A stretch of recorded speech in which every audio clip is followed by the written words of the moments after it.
My name is Juanita Archuleta and I work here on the NinjaTrader Business Development team. We do have a very special event for you today with Steve Rhodes with Mastering Probability. It is important to mention that there are substantial risks in trading commodity futures contracts and Forex. You should carefully consider whether trading is suitable for you and will depend on your specific circumstance and financial resources. It is possible to lose all funds deposited with your broker and could even incur losses beyond these amounts. Please inquire at the following link for a full copy or for any questions that you have about the CFTC full risk disclosure. Also, please remember that these training webinars are not a solicitation nor a recommendation, but simply educational in nature. This presentation is presented by NinjaTrader LLC, which is the technology company responsible for developing and supporting the NinjaTrader trading software. Brokerage-related questions should be sent to the brokerage directly using the following phone number or emailing them. We are very excited for this unique event in which Steve will show you the pattern many traders miss and how to apply that same pattern to what is setting up to be the next great buying opportunity for the stock market. Thank you again for your attendance, and without further ado, it is my pleasure to welcome to the room Steve Rhodes. Go ahead and take it away. Thanks, Juanita, and welcome all to the next great buying opportunity. I'm your host, Steve Rhodes, author of Mastering Probability. Some of you may know that I do a radio show that's hosted 1 to 2 p.m. Eastern Standard Time. You can catch that show live by going to the website for tfnn.com. You have the ability to download an app, put it on your phone, listen to it, and watch, by the way. So it's not just a radio show, it's a visual where you get to see my charts. It's interactive. Folks call in. They send me emails, ask me to take a look at any type of symbol. Maybe it's equity futures contract, maybe it's a sector, whatever it is, an individual stock, and I provide analysis as to what I believe that instrument is doing, utilizing a set of tools, many of them proprietary tools that I've developed over the years. So those of you that are looking for education, I'm going to provide you with a great education today and an opportunity for ongoing education as well, and especially for all of you who are attending your first webinar. Thanks so much for doing that and joining that with me. I do want to make sure that you have my contact information. So I do this workshop for you. I want to be able to share with you unique insight, sets of tools that you'll be able to apply and use to your trading applications, or just have a better understanding of what the market is doing. So you can reach me by email at either steve@tfnn.com or steve@masteringprobability.com. If you'd be kind enough when you send me an email in the subject heading to do something to, maybe put a subscriber or, mention the NinjaTrader workshop, just so I'll be able to pick that up from some of the other emails that, basically are junk emails like you get as well.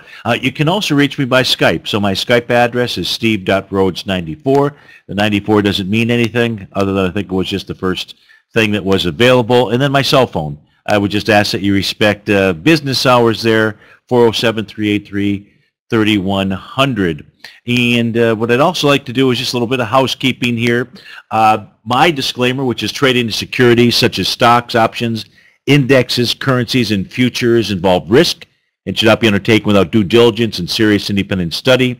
Options, stocks, currencies, and futures trading involve substantial risk. Subscribers and attendees of this workshop may carry out their own trading based upon what they learn from this workshop hosted by me, Steve Rhodes. However, all risks of potential financial losses are the subscribers of the attendees' responsibility. Steve Rhodes will be in no way liable for financial losses resulting from trading decisions based upon this workshop or any other advice. Past performance is no guarantee of future results. Reproduction, whole or in part, not permitted without prior written consent. Copyright 2019, all rights reserved. And also, what I'd like you to do is if you have questions, please go ahead and type those in to the application, and I will. I may not answer your question right away because perhaps it's something that's going to be answered during the workshop, but I will get to that. And for many of you that are going to watch the archive version of this, or maybe you're going to rewatch this, again, just feel free to send me an email, and I'll be happy to answer any of your questions. Just a quick bit about my background by trade, and when I say by trade, going back nearly 40 years ago, I was educated in accounting. My degree is in accounting. I was a CPA by the age of 21, both in the state of Florida and in Michigan. I am not a practicing CPA. That was just simply what I did with my first 4 years in college. I am more of a numbers guy. However, I'd say utilizing tools that are provided in charting applications such as NinjaTrader, I think I've become a bit of an artist as well at being able to identify what buyers and sellers are communicating to you and I. From a business standpoint, for about 20 years, I was an owner, operator of retail stores and kiosks in all of the major theme parks: Walt Disney World, Epcot Center, Disneyland, Universal Studios, within the United States and across the world. My products were carried by every drugstore in the country, every Walgreens, Rite Aid, CVS, and so forth. I've taken the company public, but now what I do, and what I've been doing here for about the past 10 years, is join forces with the folks over at TFNN. I'm a newsletter writer, Mastering Probability. I'll tell you just a quick bit about that. And about a year ago, in fact, it was March of 2017, so over a year ago, I went ahead and the folks at Timer Digest is a third-party independent agency, entity that tracks the market signals for newsletter writers across the country. And so in 2017, they began tracking the signals for the S&P 500, gold, and for bonds, for debt. Those are the three signals that they track. They don't report on an individual's rankings until they have 1 year's worth of data. I've been the #1 market timer in the S&P 500 ever since the day that they could report on my results. They named me the 2018 Timer of the Year. It was #1 in the S&P 500, #1 in bonds, and I believe #6 in gold. And I use the same tools that you'll hear me use either during the radio show, some things that we're going to take a look at today. So there's really no magic behind what it is that I do, other than I began this process back in 2006, and really once I commit to something, I immerse myself in it. And so I'm going to share with you a few things or two that I've seen. Hopefully it will open up your eyes to some opportunities that are going to present themselves to us in the market. What I want to be able to cover today with you is certainly the next great buying opportunity. And we're going to take a look at the crash of '87. Now, when I say to you the crash of '87, my question is, what do you think of? Many of you may have been around for that day. I certainly was. I bought my first stock when I was 20 years old. We're going to take a look at the crash of '29. We'll take a look at the 84, 85, 86-year seasonal cycle. That's important for you to understand, and it fits into, to a certain extent, from a timing standpoint, when that next great buying opportunity should create itself inside the market. We're going to take a quick discussion about the global flow of capital. When I say the global flow of capital, many of you, we have people probably in from around the world, but wherever it is that you reside, you typically look at a chart and you think about that chart in your local currency. Here in the U.S., we primarily think of it in dollars. I track all major instruments in all of the major currencies. When I say major currencies, I refer to the euro, the yen, the Great British Pound, and the dollar. So we'll talk just briefly about that as well. You also have the opportunity to become a subscriber. When I say the opportunity, you get a risk-free 30-day trial. So for everyone that is attending this workshop, whether it's live or archived, you can sign up for my newsletter service, Mastering Probability. It includes a 90-minute money management workshop. That alone is worth the cost of admission, which the cost of admission is $0. You get another 60-minute workshop, Mastering the Tom to Mark Setup 9 Count. Now that is a tool that identified at 3:30 in the morning, that identified a change in trend on December 26th. You may remember that day as the highest point day gain that the Dow has had. You also will get direct access to me. So we'll talk about that as well. But if you go over to the homepage of either tfnn.com or masteringprobability.com, it'll take you to the free trial offer for my newsletter service. So the next great buying opportunity for U.S. stock market it's much closer than you think. But the key is that timing is everything. Now, my question to you, and I'll have a few of them today, but one question is, does a bear market mean that the bull market is over? Because when I listen to many of the talking heads in the different media channels, it seems as if when a bear market term, the bear market terminology is thrown out there, that it's like an indication that the bull market is over. Yet many times, if we're running a race out there, the start line and the finish line is really the same. It just depends what side of it you happen to be standing on. If we go back to the 87 crash, most people, when I ask that question I pose to you, when I mention the 87 crash, or if you watch folks, again, on the media stations discuss the 87 crash, it sounds like it was the worst possible thing. Granted, those of us that were invested in the market had a huge loss. It was a scary time. I can remember exactly where I was during the 87 crash and the people that I was surrounded with, and I can tell you I had no idea, because the question was, is that it? Is it over?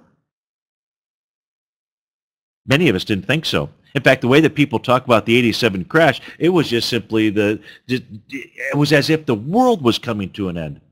The truth is, the 87 crash was one of the best buying opportunities of a lifetime, especially if you were alive back then and you were alive and you could trade. But very few saw it that way. Well, you're going to see it differently here in a moment, because the 87 crash, and it was definitely a bear market, it also was the beginning of the next leg up in the market.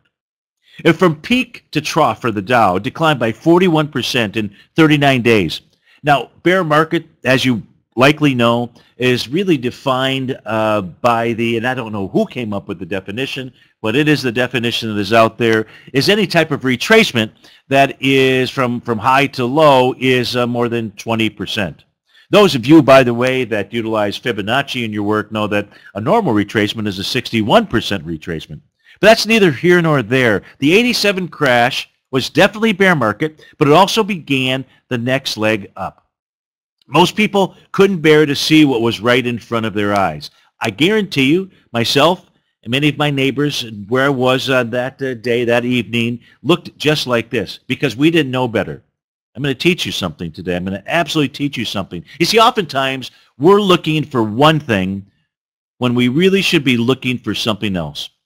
So another question I throw out there is, what do you see when you take a look at this image? Some of you may have seen this before. For many of you, this may be new. When you take a look at this image, do you see a younger or an older woman? Which one do you see? You see, both images actually exist. We choose to see what we want. If I break that image apart, and if we take a look at just really breaking the market apart out here, if I go ahead and I break this image apart, you see, I think I have the ability to draw it. If I can turn this on, there we go. If we just simply take this part right here, just look at what's in the blue circle right here, you'll see the image of the younger woman. It's a profile picture. Here is her chin. You know, here's the line. Here's her chin. Here's her little eyebrow. Here's her nose. Here's her hair. Here's her ear. I'll just simply, that's an ear. And here's a little feather coming out of her hair out there. If you're looking for the older woman, this is her chin right here. So here's her chin. She's got a little flowery thing that is around her. This would be her nose right in here. This is her nose right here. So both images actually exist. It's just a matter of oftentimes we see what we want to see. You know, Theodore Roosevelt said, the more you know about the past, the better prepared you are for the future. So what do I mean by that? I mean, we want to use as much historical data as we can. This is a chart for the Dow going back to 1896. 1896. And the answer as to why the 87 crash was a buying opportunity is right in front of us right now if we choose to look at things differently. Yeah, it's right in front of you right now. Now, it's nearly impossible, I agree, to take a look at this chart and really see the crash of 1929 or the crash of 87. But that's because we are looking at things linearly. That's right. We're looking at things linearly. Most of us, when I put up my normal NinjaTrader chart out there, it's on a linear mode. In calculus and related areas of mathematics, a linear scale from the real numbers to the real numbers is a function whose graph is a line in the plane. The characteristic property of a linear function is that when the input variable is changed, the change in the output is proportional to the change in the input. I told you, I shared with you that I was kind of a numbers guy out there.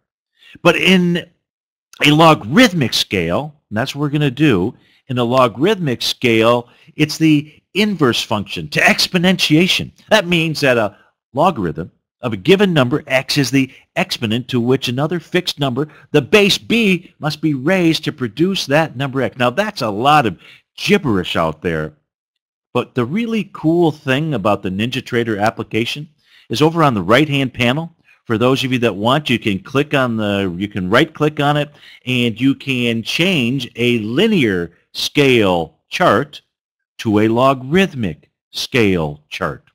This is that same data that you and I use that goes back to 1896. The only difference is you and I have decided right now to look at things differently. When we look at things differently, we open our eyes up to what the market was really doing. What do I mean by that?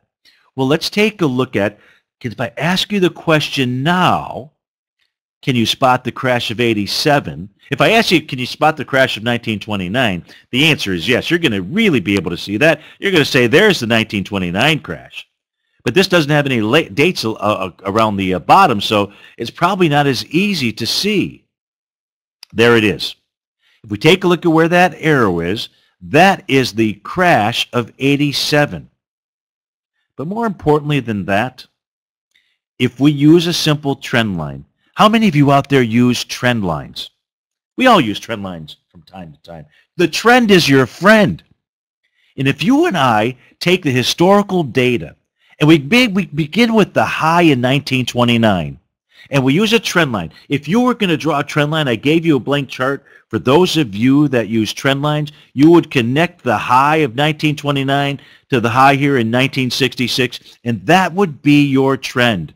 That is the trend, using a logarithmic scale. Look at where the crash of 87 found support.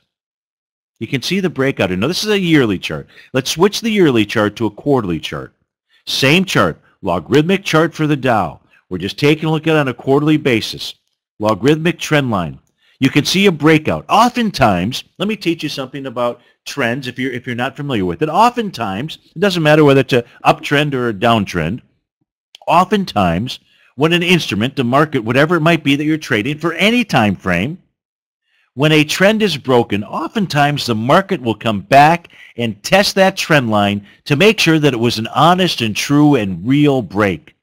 The crash of 87 was nothing more than a test of that trend line. Here was the break. You can see the breakout. And price moves higher. By the way, I have a pattern. We're not going to go through that today, but if you become a newsletter subscriber, you will learn the pattern that has preceded every single bear market in history, including the bear market that we just recently experienced with the 20%, slightly over 20% decline from peak to trough inside the S&P 500. So if you'd like to understand that pattern, and by the way, that pattern works on all time frames, all instruments. I teach folks how to do that. Part of my subscription service includes, I know that there are many people in here, more than half the room was looking for education. My newsletter is not just about saying do this or do that. Instead, it's about saying you can do this, and here's the reason why. Here's the pattern that's present in the market. But back to this. The crash of 87, had I known, let's just talk about me. Had I known, and I had this type of education, and I had the historical data, and as well back in 87, the friends of NinjaTrader happened to be out there because I've been using this trading application ever since I began my journey into technical analysis. Great trading application. I don't have to tell you that if you're here. The crash of 87 was nothing more than a test of a previous breakout area that held the support. And then it was off to the races ever since. So in other words, the crash of 87, nothing more than a test of support. Now, speaking about support out here, did you ever wonder why the 2007 bear market stopped where it did? Now, for those of you that didn't get a chance to participate in the 87 crash, and I know nobody out here participated in the 1929 crash, but did you ever ask yourself, why did the 2007 bear market stop where it did? Well, remember we were talking about logarithmic trend lines? Linear trend lines are also important. And if we go back to the bottom in 1987 and we just attach a trend line to the lows out there, here is where the 2009 bottom formed. It too was nothing more than a test of a trend line. So the trend is absolutely your friend. And trend lines are very useful and very valuable out there. So look, that's not it. That's not this presentation. There's more. That same angled logarithmic trend line that you and I use, you will use this forever. You will go to your NinjaTrader chart. You'll go to the right-hand side. You'll go ahead and change your scale from linear to logarithmic, make a couple other changes. You'll be able to apply your trend line out there. The exact same angled trend line can be applied to the high in 2000 and 2007. And so where are we now? You can see, and this is looking at a historical yearly chart, we can see what? We can see we have a breakout of that trend line, that logarithmic trend line. Remember what happened here in 1987? Price broke through that. Price came back and tested that. You kind of get a feel and a flavor for where I'm going with this. Because perhaps what you and I are going to witness, and it's more likely more than perhaps, is a retest and a rejection. Now this here takes it to the quarterly chart, so I went from the yearly chart to the quarterly chart. What we're likely going to witness is a pullback and test of that logarithmic trend line, setting up what could be perhaps the trade of a lifetime for you. So with regard to the bear market that we have seen thus far, and there's more to come, there's more of a decline to come if we're going to go test this trend line, it's going to set up one of the largest buying opportunities of your lifetime, unless you bought the crash of 87. In summary, bear markets do not end bull market runs. They simply provide us with the next great buying opportunity. The current bull market that we are in began either in 1974, depending on how you want to look at the chart, or in 1932. And in 2019, we are going to witness the next great buying opportunity. You know, since 1973, if we just go back and take a look at historical data, and let me just shift for a moment from the Dow to the S&P 500, we've had 10 bear markets. That means we've had one approximately every 4.5 years. The last bear market for the S&P 500, meaning a 20% drop from high to low, occurred in 2011. That was a 21.6% drop in 23 weeks. In 23 weeks. So far, we've had a 20.1% decline. That was through December 26th of this year out here. So this is the second bear market decline since the 2009 bottom, fitting right into the average of one or more every 4 to 5 years. So what we've seen is just average. It's really important to understand how the market responds historically, because we can use that historical information to help us gauge and understand what the market is actually doing out there. If we go back and we take a look at the 4 bear market declines from 87 to 2000, 3 of those only lasted for 12 weeks or less, and then we had the Y2K bear market that lasted for 2+ years out there. We go back even further from 70 to 1982, we're going to see the 4 additional the 4 bear markets that existed then. Bear markets are normal. Bear markets do not mean that it is the end of the bull market. Remember I said the bull market, this bull market that we're in, at least I believe, because I look at things differently, that the bull market that we are in began in 1974. Some of you may be candlestick aficionados out there. And one of our favorite candlestick patterns, and this is something that I also teach as well, and as part of the newsletter service, you will see all of my charts show you bullish and bearish reversal candles out there, and they are key to trading. They are key to pattern recognition. And if we take a look, and this is a island bottom that's still out there. This is a weekly chart that you and I are looking at. And when you see an island top or an island bottom pattern, they can be significant changes in trend. Well, this is the island bottom pattern. It's still in place, as I mentioned, back in 1974. I say that is what started the current bull market run that we are in. And since that bull market run in 1974, what we experienced, for some of you that are familiar with consolidations, if you're not, I will teach you about consolidations. Let me teach you about this consolidation. Again, if we're agnostic, and we just simply white out, we don't see that this is a chart for the S&P 500. We don't care that this is a yearly chart.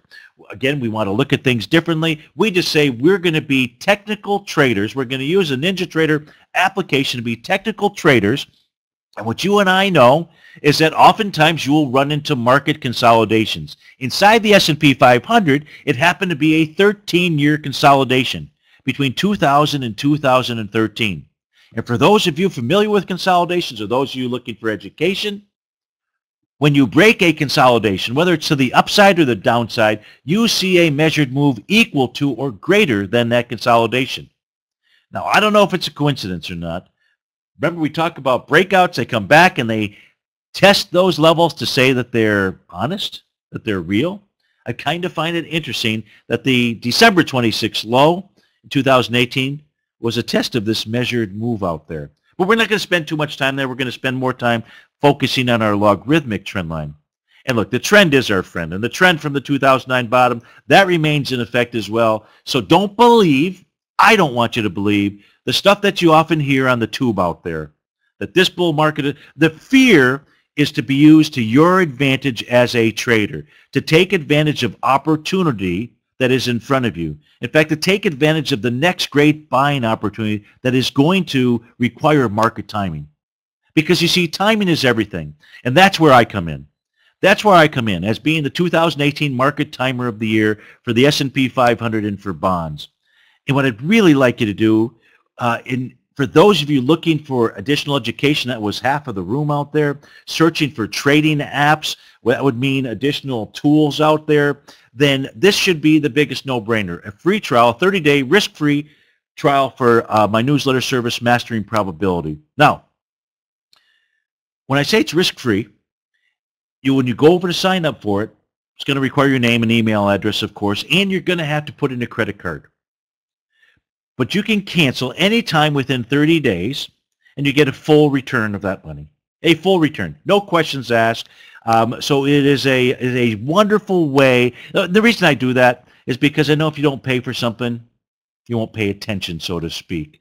So you're going to get extraordinary education as well as the timing that is involved with the next great market move. You'll get access to my 90-minute money management workshop. You'll get access to the most recent workshop. We're going to take a look at some of this, the mastering of the Tom to Mark setup 9 count. And, of course, you've got direct access to me. So far what we learned is that the next great buying opportunity may be a test of the Dow's logarithmic trend line. The 87 crash was a test of the logarithmic trend line. The 2009 bottom was a test of a linear trend line that began with the bottom of the crash of 87. Bear markets do not end bull market runs. They're simply retracements. Mastering Probability subscribers gain access to the TD Setup 9 count by signing up for that. And by the way, you need to sign up for this workshop by Sunday evening, and it comes with a 30-day money-back guarantee. So let's review the message behind the 2018 close, which was a close below the 2017 close. And let's take a quick peek at the annual seasonal cycle, and let's go ahead and discuss the global flow of capital. From 1896, so we're going back to our historical data. Again, this is an annual chart. From 1896 to 1985, the Dow closed lower on the year 34 times. That's represented by all of these arrows out there. The red arrows are the 56% of the time that the following year was a retest of the low of the prior year. I hope that makes sense. If you see a red arrow, it's telling you that the Dow closed lower than the close of the Dow the prior year. And the red arrow shows that in the following year, there was a test of that low. What that means is, well, let me get you to the most current data out here, which says what happened between 1986 and 2018, and we take a look at these red arrows, and obviously this is just 6 times, but in each of those times, so we can say since really 1990 or 1986, 100% of the time, the Dow has gone back and retested the low of the prior year. So the odds favor that we are going to see a retest of the 2018 lows. It is a discussion that is popularized by the different media channels, but they never really tell you the reason why it should or it shouldn't. Now what you have is you have a study that takes you back to 1896, takes a look at all of the Dow data, and what it does is it generates a result that says 63% of the time the Dow goes back and retests those lows. So we've got that logarithmic trend line. We know that we had a lower close. So that means that what we see in the market right now, yes, it is a counter trend rally. The other thing that's important, and to try to line this up, is to understand the seasonal cycle. This is the data of the Dow and the last 86 years averaged. And it's really cool because what's really cool about it is what I'm more interested in is not the shape of the move out here, but more about the timing, more about cycle work. And from a cycle work standpoint, when we take a look at the Dow typically bottoms, has a bottoming cycle towards the end of January or early part of February. It has another bottoming cycle that takes place in March. So what I'm sharing with you now, there's another one that takes place. That would be the October lows out here. But what I'm sharing with you now, in knowing that it appears that we have a counter trend rally that is underway inside the market, is we are more likely than not to see that next great buying opportunity. The window would take us between the end of January, and we're almost there now with today being the 24th, so maybe we'll call it the middle of February to the middle of March. But you're going to want to understand the tools and the timing because there will be a pattern that is present should that occur. If it doesn't occur during that time period, it's still going to occur. It's just a matter of when, and I'll be able to assist you with regard to that pattern that is out there. I mentioned earlier the importance of looking at the Dow, not just priced in US dollars, which is the bottom panel of this screen out here. And this takes you back to the 2009 lows. What's really important to understand, I can't highlight this enough. And I wish we had more time, but in keeping with the timing of doing the workshop, and I do have more time. And I will teach you this if you become a subscriber of Mastering Probability. But even if you don't, understand the importance of knowing the instrument that you trade, whether it's gold, whether it's bonds, whether it's the S&P, whether it's the Dow, whether it's Bitcoin, whatever it is, you need to see your instrument trading higher on traders' desks around the globe. You need to know what your instrument and how it is trading in that local currency. I can promise you that all things will go up on an individual's desk in their currency, and all things will go down as well. Sometimes you have it going the opposite. It's something that maybe gold is going up in dollars and it's going down in euros. What that tells you, the U.S. traders are buyers. Who's selling to them? The folks in euros out there. So you really want to understand how the instruments you trade are performing in all major currencies, because when everyone is buying, that move will be sustained out there. So, to summarize here, in order to properly time the market, we need to understand the worldwide capital flow into U.S. assets. And I'm saying this is going to be the buy of a lifetime. And so it's important to be taking a look at when the Dow, when the S&P does bottom, to make sure and to get that confirmation that those instruments are also moving higher inside of all major currencies out there. And as a Mastering Probability subscriber, you will always be up to speed as to that. As well, you're going to gain access to this Tom DeMark Setup 9 count. I mentioned to you earlier on December 26th at 3:30 in the morning that I generated the signal that there was a change in trend. Turned out to be the biggest one-day point gain. I'm not saying just for us, we knew that it was going to be a change in trend.